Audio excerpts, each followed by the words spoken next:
So it's interesting because given how economically isolated Qatar is right now, what does this move say about their long-term ambitions, and why now? I think clearly the ambitions are to have even a bigger global presence. This is an airline that already has a stake in the parent company of British Airways, so bringing in the United States as well would clearly be something that I think Al Baker, a frequent guest on this show, would see as furthering their global ambitions. But will this actually happen? As you pointed out, Zain, the American Airlines said they're unexcited about this. The letter from CEO Doug Parker to employees was scathing with regards to his thoughts on why Qatar Airways would want to do this, given some of the comments that Parker has made about several of the big Gulf air carriers. So it's interesting because American Airlines, they're not rooting for this at all.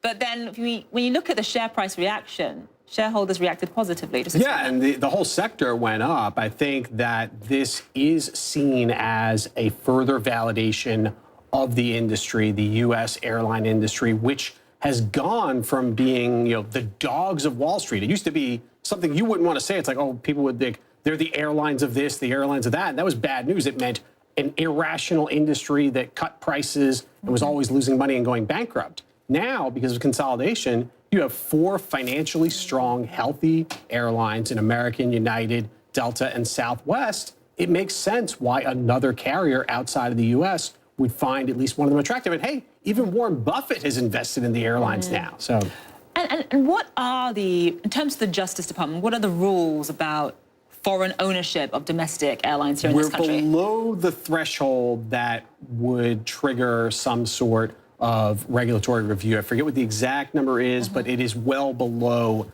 the relatively small stake that Qatar Airways is proposing to buy right now. So this probably isn't something that would have a big regulatory review, but just given the tensions in that region and the way that things are going politically in the United States right now, one would think that if a deal is struck and something that were to actually happen, I'd be stunned if there weren't some hearings in Congress about the possibility of more Gulf airlines investing in the U.S. and what ramifications that might have for U.S. travelers and national security. All right, Paul, we have to leave it there. Thank you. Appreciate you being with us.